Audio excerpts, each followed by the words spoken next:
오늘 말씀의 제목은 올해 변화된 삶을 살려면 이것을 바꾸십시오입니다. 올해 변화된 삶을 살려면 이것을 바꾸십시오입니다. 이 이야기를 소개하면서 설교를 시작하려고 합니다. 어떤 사람이 코끼리 농장을 지나다가 의아한 생각이 들었습니다.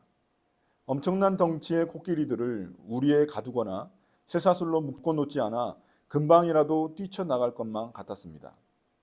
그런데 달아나지 못하도록 저지하는 장치라고는 네 다리 중에 하나에 묶여있는 가느다란 밧줄이 전부였습니다.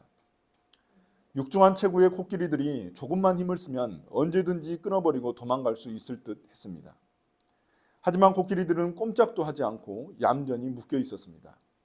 도무지 이해할 수가 없었습니다. 그는 궁금해서 조련사에게 물었습니다.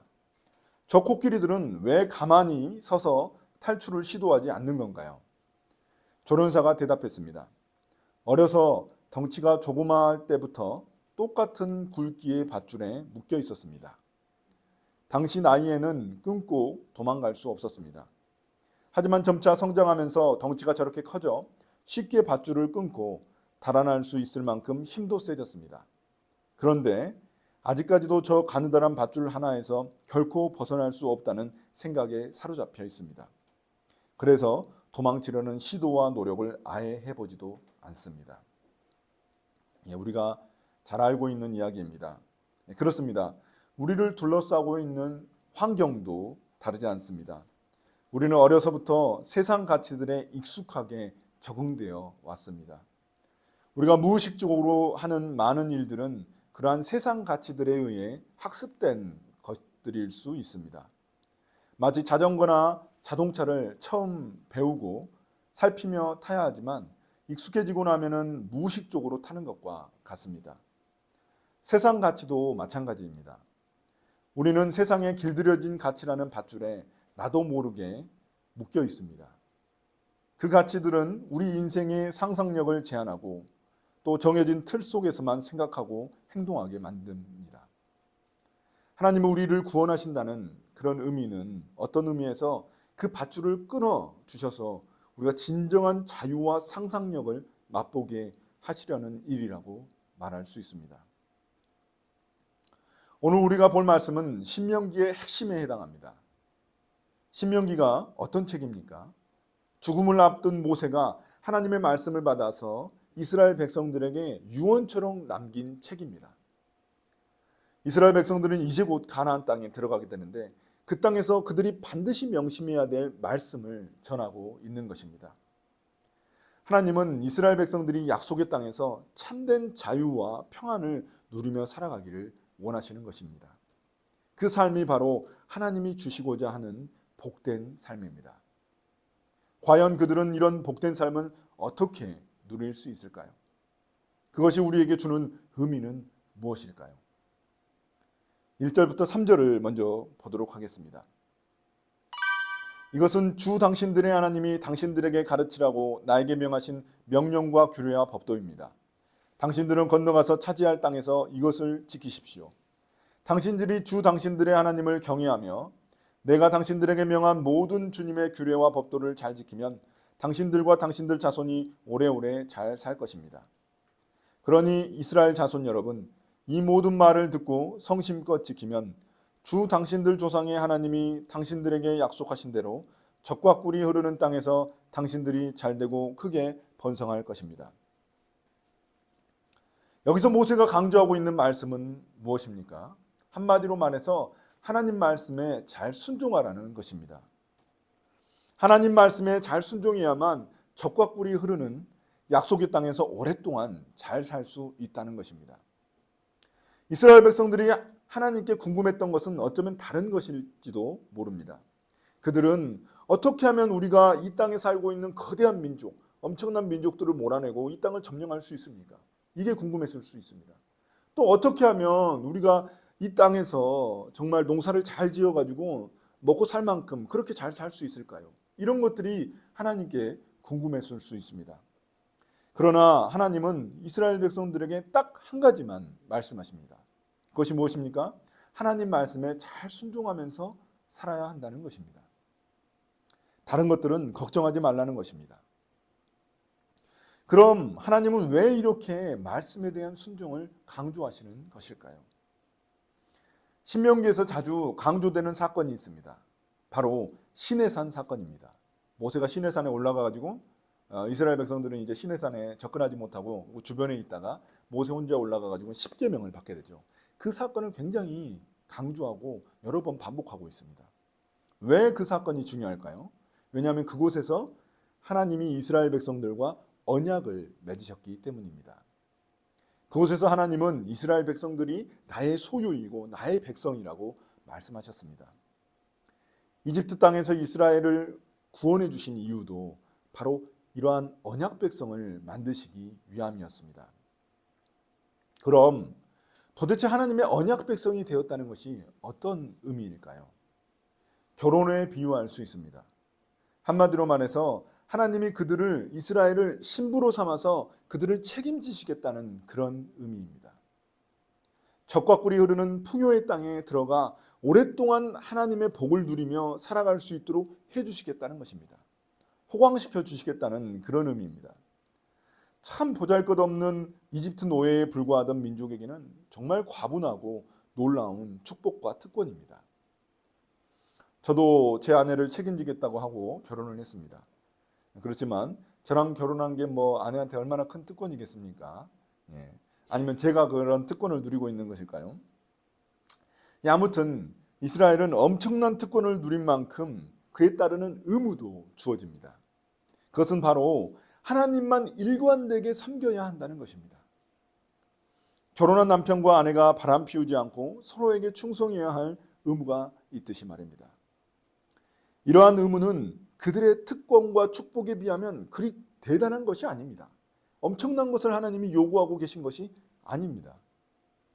또한 하나님은 그러한 의무를 잘 지킬 수 있도록 선물로 주신 것이 있습니다. 그것이 무엇일까요? 바로 하나님의 말씀입니다. 그러므로 하나님의 백성이 된다는 의미는 어떻게 보면 하나님의 말씀을 지키며 살아간다는 것입니다. 단지 하나님께 제사를 철저히 드린다고 해서 하나님의 백성이 되는 것이 아닙니다. 삶 속에서 하나님의 말씀을 실제로 지켜야 하나님의 백성이라고 말할 수 있습니다. 예를 들어서 서울대학교 점퍼만 입고 다닌다고 해서 서울대생이 되는 것이 아닙니다. 그 학교 학생에 걸맞는 수준과 소양을 갖춰야만 그 서울대학교 학생이라고 말할 수 있는 것과 같습니다. 이스라엘 백성들은 수많은 제사와 제물을 하나님께 드렸습니다. 그렇지만 하나님은 기뻐하지 않으셨습니다. 왜냐하면 그들의 삶 속에서 실제로 하나님의 말씀에 순종하지 않았기 때문입니다. 종교적인 행위로는 하나님을 속이지 못하는 것입니다. 결국 이스라엘 백성들은 망하고 이방 나라로 그들은 흩어지고 말았습니다. 자, 그렇다면 우리는 누구입니까? 우리 역시 하나님의 백성이라고 말할 수 있습니다. 예수 그리스도의 은혜로 말미암아 우리는 하나님의 백성이 되었습니다. 이것은 우리에게도 엄청난 특권입니다. 그렇다면 우리가 해야 할 일은 무엇일까요? 이스라엘 백성들처럼 하나님의 말씀에 순종하며 살아가는 것입니다.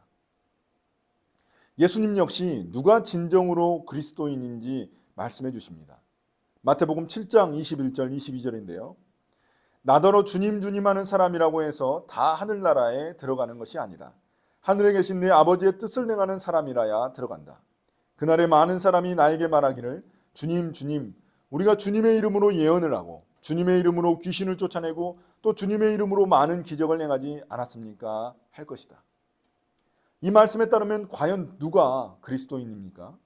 기적을 체험한 사람입니까? 예언을 한 사람입니까? 예배를 열심히 드리는 사람입니까? 성경을 열심히 읽는 사람입니까? 아니면 하나님의 말씀을 실천하며 순종하며 살아가는 사람입니까? 유대인들이 무엇을 안다라고 말할 때에는 그 안다라는 말 속에는 실천이 포함되어 있습니다. 결코 머리로만 아는 것을 안다고 그들은 말하지 않습니다. 그래서 예언자 호세아는 우리가 여호와를 알자, 힘써 여호와를 알자라고 외친 것입니다. 지식적으로 이스라엘이 하나님을 모른다는 말이 아니라 하나님을 알면서도 행하지 않는 그들의 위선을 지적한 말씀입니다. 그럼 묻습니다. 우리는 얼마나 하나님의 말씀을 알고 있습니까? 하나님의 말씀을 실천하지 않는다면 아무리 대단한 목사나 성경학자라 할지라도 하나님의 말씀을 제대로 안다고 말할 수 없습니다. 하나님이 우리에게 진정으로 원하시는 삶은 말씀을 아는 만큼 순종하며 살아가는 삶입니다. 새해 우리가 힘써야 할 것은 성경 지식을 더 많이 늘리는 것이 아닙니다. 단 한 말씀이라도 순종하려는 의지와 태도가 중요한 것입니다. 그래야 하나님이 올 한 해 우리를 위해 예비하신 그 풍성한 복을 누릴 수 있습니다. 그런데 문제가 있습니다. 문제가 무엇입니까? 순종이 쉽지 않다는 것입니다. 말씀을 배우기는 쉬워도 순종은 참 어렵습니다. 알기는 쉬워도 행하기는 어려운 법입니다.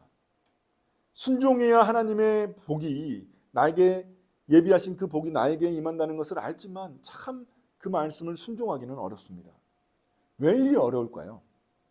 그 이유는 하나님의 말씀이 내 욕망과 내가 진짜 원하는 것과 다르기 때문입니다. 내가 진짜 원하고 사랑하는 게 하나님의 말씀이 아니기 때문입니다. 내 생각과 내 마음은 다른 곳을 향하고 있기 때문입니다.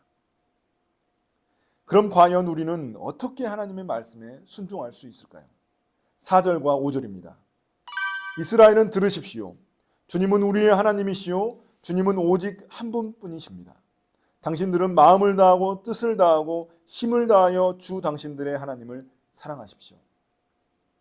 이 말씀은 오늘날까지 유대인들이 수천 년 동안 아침 저녁으로 드리는 기도의 고백문입니다. 신명기를 한 문장으로 요약하자면 바로 6장 4절 5절입니다. 우리가 암송한 그 말씀이죠. 다시 6장 4절 5절을 한 문장으로 요약하면 무엇일까요? 하나님만을 진심으로 사랑하라는 것입니다. 여기서 마음과 뜻과 힘의 차이를 설명하는 것은 아무 의미가 없습니다. 별 의미가 없습니다. 마음과 뜻과 힘, 무슨 차이가 있을까요? 진짜 진심으로 하나님을 사랑하라는 것입니다. 그럼 하나님을 진심으로 사랑한다는 것은 도대체 무슨 의미일까요? 그냥 감정적으로 사랑하는 걸까요? 그것이 아니죠. 하나님이 원하시는 것을 나도 원하고 하나님이 사랑하시는 것을 나도 사랑해야 한다는 그런 의미인 것입니다. 나의 사랑과 갈망을 하나님의 사랑과 갈망에 일치시키라는 그런 명령인 것입니다. 내가 무엇을 사랑한다, 무엇을 욕망한다는 것이 왜 그리 중요할까요? 내가 사랑한다는 것이 바로 내가 누구인지 말해주기 때문입니다. 내가 아는 것, 내가 믿는 것이 내가 누구인지를 말해주는 게 아닙니다. 내가 아는 거, 내가 생각하는 거, 내가 배운 거, 이런 것이 나를 설명해 주는 게 아닙니다. 내가 누구인지. 그것이 나를 설명해 주는 게 아니고 내가 무엇을 사랑하고 내가 무엇을 욕망하는지, 그것이 진짜 내가 누구인지를 말해주고 있다는 것입니다. 그러므로 우리가 하나님의 말씀에 순종하려면 사랑의 대상이 변화되어야만 합니다. 나의 마음이 바뀌지 않으면 절대로 하나님의 말씀에 온전히 순종할 수 없습니다. 내 마음은 하나님의 말씀과 계속해서 부딪히고 저항하고 자꾸 도피하려고 하고 도망가려고만 할 것입니다. 입맛에 맞지 않는 음식은 아무리 누가 먹으라고 해도, 아무리 건강해진다고 말을 해줘도 멀리하려고 할 것입니다. 나의 욕망과 더 잘 어울리는 것은 달콤한 세상이기 때문입니다. 세상 가치들이 내 입맛에 너무나 잘 맞는 것입니다. 그러므로 우리의 마음을 가만 내버려 두면은 우리의 마음은 마치 자석처럼 세상에 달라붙게 되어 있습니다. 우리가 왜 자꾸 삶에서 불안해질까요? 이 불안 때문에 점점 더 사람들이 공황장애와 여러 가지 것들을, 정신적인 어려움을 겪고 있습니다.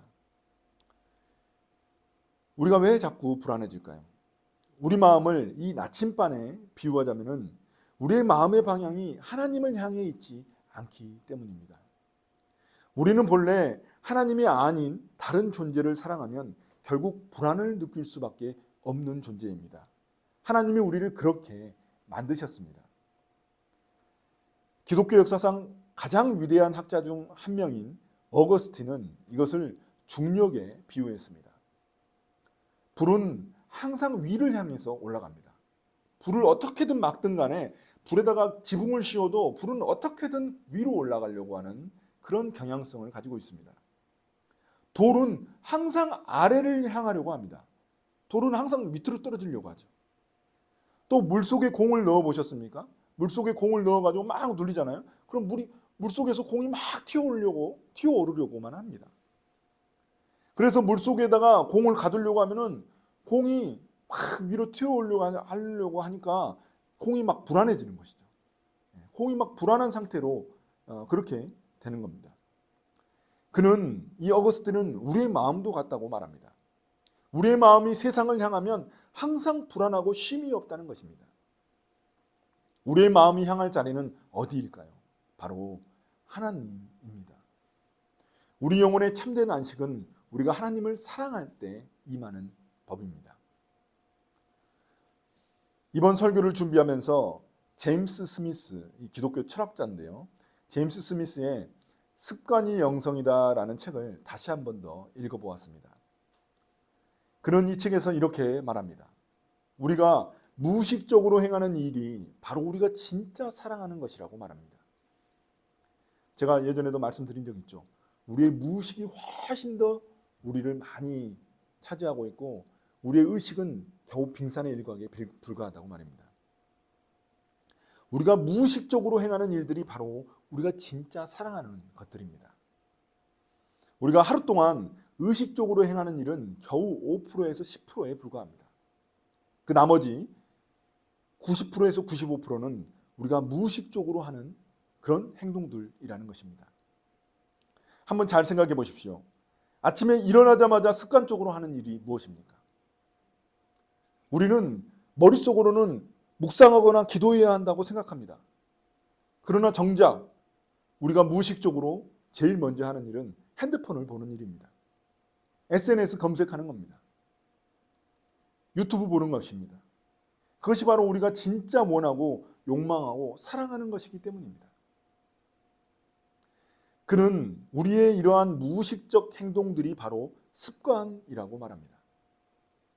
그는 우리가 사랑하는 것이 곧 습관이라면 거룩한 습관을 통해 우리 마음의 눈금을 재조종할 수 있다고 말합니다.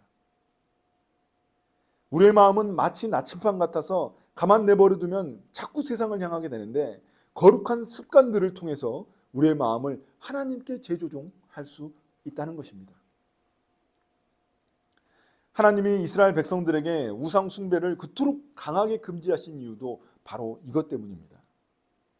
이스라엘 백성들이 온 마음을 다해 하나님을 사랑하지 않으면 그들의 마음은 자연스럽게 그 땅의 우상에게 향하게 되기 때문입니다. 가나안 땅에 있는 매력적인 우상, 풍요의 신 바알에게 그들의 마음을 빼앗기기 때문입니다. 그럼 우리가 사는 세상은 어떻습니까? 우리가 사는 세상에도 가나안 땅에 있었던 그 우상들이 더욱 매력적인 모습으로 옷을 입고 우리 마음속에서 하나님과 계속 경쟁하고 있습니다. 이러한 세상 속에서 우리는 어떻게 거룩한 습관을 만들어 우리의 마음이 하나님을 향하게, 우리가 온전히 하나님을 사랑하게 할 수 있을까요? 6절부터 8절입니다.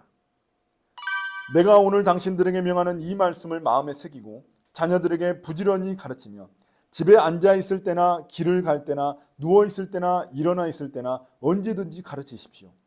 또 당신들은 그것을 손에 메어 표로 삼고 이마에 붙여 기호로 삼으십시오. 집 문설주와 대문에도 써서 붙이십시오. 이 말씀은 한마디로 말해서 언제 어디서나 무엇을 하든 하나님의 말씀을 가까이 해야 한다는 그런 의미입니다. 이거를 이제 유대인들은 진짜 문자적으로 그것을 이해하고 이마에다가 또 이 팔에다가 이렇게 달아가지고 말씀을 달아가지고 가지고 다니죠. 다른 식으로 표현하자면 주님의 말씀을 주야로 묵상하라는 그런 말씀입니다. 시편 1편에 있는 주의 말씀을 주야로 묵상하는 그런 사람을 말하는 것입니다. 묵상은 세상을 향해 있는 우리의 마음의 눈금을 하나님께 재조종할 수 있는 굉장히 중요한 도구입니다. 사람들은 하나님만 사랑하고 하나님 말씀에 순종하라고 말하면 이거를 마치 속박이나 구속처럼 여깁니다. 우리의 삶을 막 압박하고 우리를 막 옥죄는 그런 제안으로 그렇게 생각합니다. 그러나 그래서 막 하나님이 막 너무 일방적이고 강압적인 것 아니냐고 그렇게 생각합니다. 그러나 하나님이 마음을 다해 자신을 사랑하라고 하신 것은 우리를 속박하려는 것이 아니라 우리를 오히려 자유케 하시기 위함입니다. 우리 마음의 나침반이 제대로 된 방향을 찾게 하시기 위함입니다. 두려움이나 쉼 없는 삶이 아닌 참된 자유와 평안을 누리는 삶을 우리에게 주시기 위함입니다. 그것이 바로 우리를 구원하신다는 의미인 것입니다. 이제 오늘 말씀을 마무리하겠습니다. 사랑하는 형제자매 여러분, 우리가 진짜로 사랑하고 있는 것은 무엇일까요? 왜 우리는 하나님의 백성이라고 하면서 하나님의 말씀에 순종하는 것이 이토록 어려운 것일까요? 내 마음이 바뀌지 않으면 우리는 순종할 수가 없습니다. 내 사랑의 대상이 바뀌지 않으면 우리는 온전히 순종할 수가 없는 것입니다. 우리는 무엇을 사랑하고 있습니까? 우리가 하나님의 언약 백성이 되었다는 것은 이제 새로운 삶을 시작하라는 것입니다. 우리의 입맛이 새롭게 바뀌어야만 하는 것입니다. 저는 참 예전에 맵고 짠 것을 좋아했는데 이제는 입맛이 바뀌어야 되겠다 이런 생각을 합니다. 왜냐하면 제 몸이 변했거든요. 제 건강이 변했기 때문에 이제 바뀌어야 된다는 그런 생각을 합니다. 그런 것처럼 우리가 그리스도인이 됐다는 것도 이제는 우리의 입맛이 바뀐 겁니다. 세상에 길들여졌던 그런 입맛이 이제는 바뀌는 그런 변화를 체험하는 것입니다. 나도 모르는 사이에 그 익숙해졌던 세상 습관들을 버리고 이제는 의지적으로 새로운 습관을 만들어야 하는 것입니다. 처음에는 그것이 힘이 들지 모릅니다. 그렇죠. 처음에는 너무나 힘들죠. 우리가 자전거 처음 탈 때나 자동차 처음 운전할 때처럼 너무나 살펴야 될 게 많고 너무나 생각해야 될 것이 많습니다. 그러나 그것을 몸에 익히게 되면 무의식적으로 그것을 할 수 있게 되는 것입니다. 우리의 경건도 마찬가지라는 겁니다. 우리도 그렇게 변화될 수 있다는 겁니다. 그러나 그렇게 하지 않으면 우리의 마음을 그냥 내버려 두면 우리의 마음은 항상 세상을 향해 나아간다는 것입니다. 그러면 우리의 삶은 마치 물속에 갇혀서 튀어오르려는 그런 공처럼 언제나 우리의 삶은 불안하고 쉼이 없을 거라는 말입니다. 그러면 우리의 마음은 하나님을 향해만 합니다. 그것이 우리를 진정한 자유와 쉼으로 인도해 줄 것이기 때문입니다. 올 한 해 어떤 거룩한 습관을 들여야 할까요? 여러분들은 어떤 거룩한 습관을 들이고 싶습니까? 운동하는 거, 이것도 좋은 거죠. 공부하는 거, 이것도 좋은 거죠. 더럽게 살았으면 이제는 청소하는 거, 이것도 좋은 거죠. 다 좋은 겁니다. 다 좋습니다. 그러나 우리가 그리스도인으로서 하나님의 말씀을 묵상하는 습관을 들이지 않는다면 우리는 여전히 주님의 말씀에 온전히 순종할 수 없습니다. 그리고 주님을 온전히 사랑할 수 없습니다. 저는 우리 성도들이 또 제가 정말 올 한 해 하나님을 우리가 고백했던 그 말씀, 암송했던 말씀처럼 하나님을 우리의 마음을 다하고 뜻을 다하고 힘을 다하여 사랑할 수 있는 정말 저와 여러분이 되시기를 정말로 마음으로 축복합니다. 그리고 하나님의 말씀을 온전히 순종함으로 말미암아 올 한 해 우리에게 예비하신 그 복을 다 누릴 수 있는 저와 여러분들이 되시기를 예수님의 이름으로 축복합니다. 아멘.